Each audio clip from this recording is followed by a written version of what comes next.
क्योंकि जो बहाली है वो खुदा की तरफ से है। खुदा ने अपने प्यारे बेटे यीशु को, यानी बाप ने अपने प्यारे बेटे यीशु को कुर्बान कर दिया और हमें राह बता दी, जिस राह से हम आसमानी हैकल में दाखिल हो सकते हैं। क्या आप आसमानी हैकल में दाखिल होते हैं? हमें हर रोज आसमानी हैकल में दाखिल होना है। आप ये देखें, खुदा यीशु मसीह ने कहा कि मेरी बादशाही जो है वो आ चुकी, आसमान की बादशाही आ चुकी।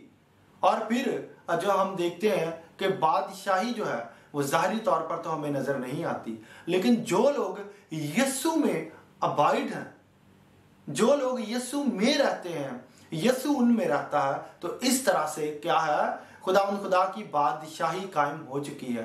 हम आसमानी हैकल में बड़ी दिलेरी के साथ दाखिल हो सकते हैं और हमें यह पता होना चाहिए कि हम खुदा की प्रेजेंस में रहते हैं। अगर हम खुदा की प्रेजेंस में रहते हैं तो फिर हम जो है वो कामिल खुशी में रहते हैं। कामिल खुशी हमारे पास है, हमारे साथ है।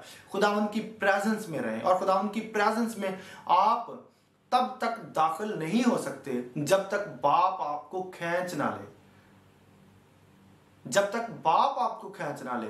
और दूसरी बात, हमें टैबरनेकल को देखना है कि टैबरनेकल में काहिन किस तरह से जाते थे खुदावन की हजूरी में। इसी तरह से जब आदम जो है वो खुदावन की हजूरी से अपने आप को छुपाता है, जब दरख्तों में छुपाता है, तो आज भी लोग दुनियादारी में छुपे हुए, गो वो भी जो है वो ईमानदार हैं, लेकिन वो दुनियादारी में छुपे हुए हैं। खुद को खुद छुपाना चाहते हैं, अपनी बातों को भी छुपाना चाहते हैं और इकरार करना नहीं चाहते। आदम ने भी ऐसा ही किया, उसने इकरार नहीं किया।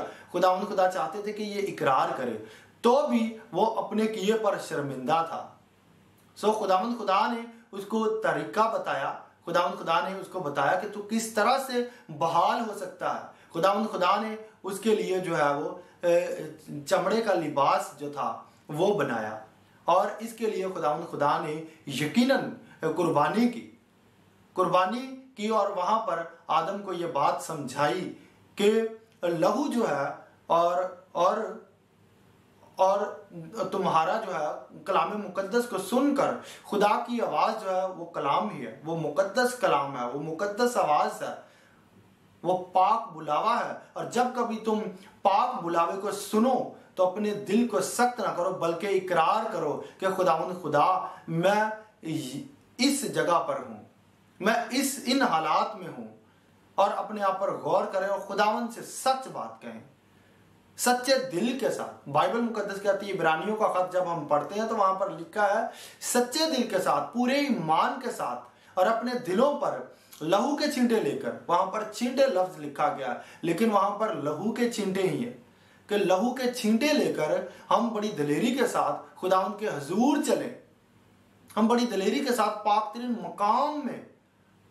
मकान जो है वहां पर हमें दाखिल होना है, और हर हाल में हमें वहां पर दाखिल होना है, और वहीं पर खुदा हमारे साथ बात करते हैं। वहीं पर खुदा अपना कलाम हम पर रिवील करते हैं। सो इसलिए वो लोग बुलाए जाते हैं खुदा की हजूरी में जो भूखे और प्यासे हैं। और खुदा ने वहां आदम को यह तरीका बताया कि किस तरह से तुम दोबारा मेरी हजूरी में आ सकते हो। और इसी बात को लेकर, इन्हीं पेशन गोइयों को लेकर जो है वो खुदा यीशु मसीह जो है वो इस जहान में आए। और बाइबल मुकद्दस कहती है खुदा ने दुनिया से ऐसी मोहब्बत की कि उसने अपना इकलौता बेटा बख्श दिया। खुदा ने ऐसी मोहब्बत की, खुदा ने मोहब्बत की, फिर फजल किया, और फिर यीशु बख्श दिया, और फिर पाक रू दिया ताकि वो कामिल भी हो।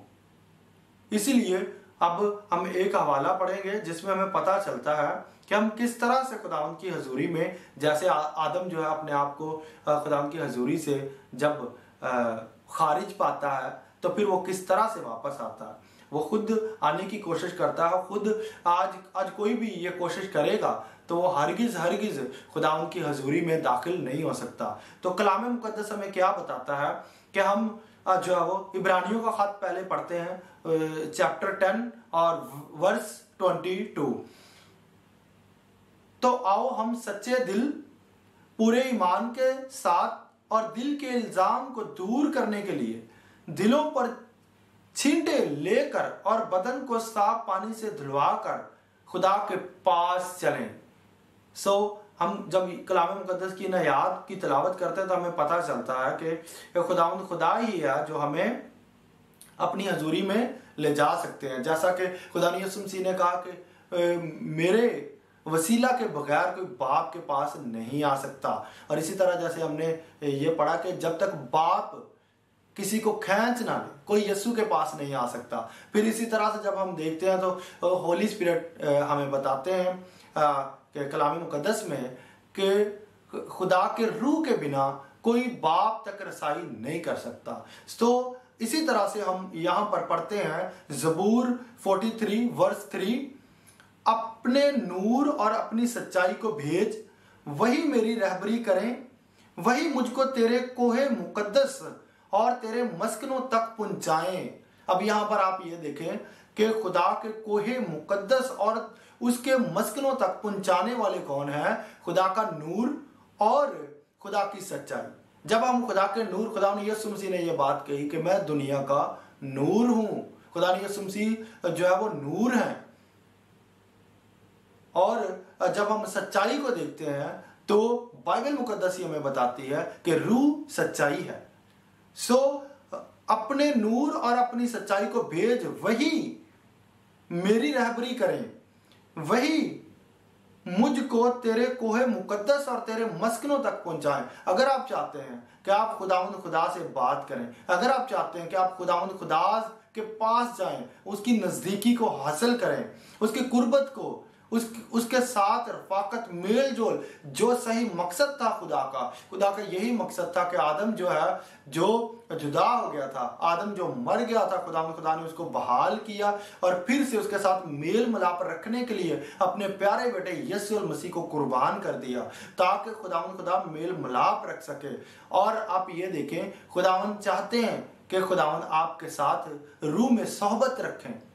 पालूस रसूल इस बात को जो बयान करते हैं और कहते हैं कि जो कोई कसबी के साथ सोहबत करता है वो उसके साथ एक तन होता है, लेकिन जो खुदा की सोहबत में रहता है, फेलोशिप में रहता है, वो खुदा में एक रूह है।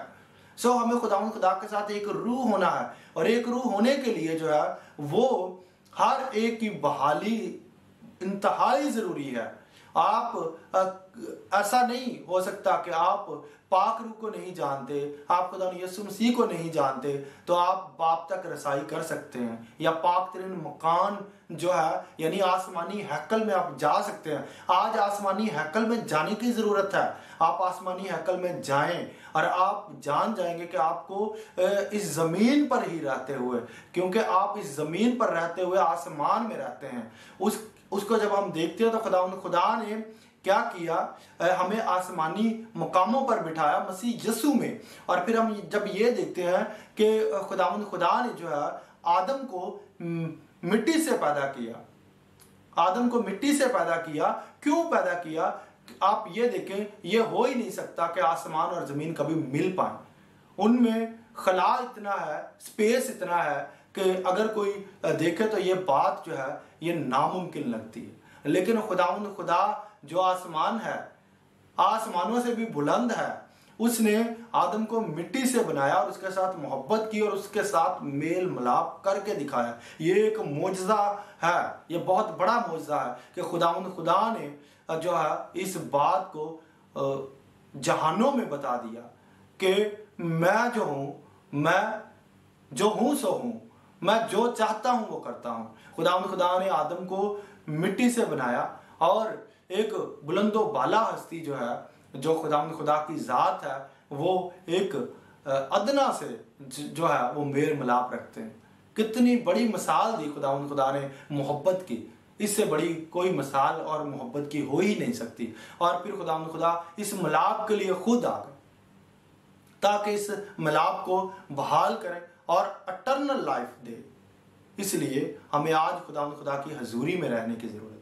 आप खुदावंद खुदा की हजूरी में रहें, खुदावंद खुदा से मेल मिलाप रखें, जिस मकसद के लिए खुदावंद यीशु मसीह भी आए।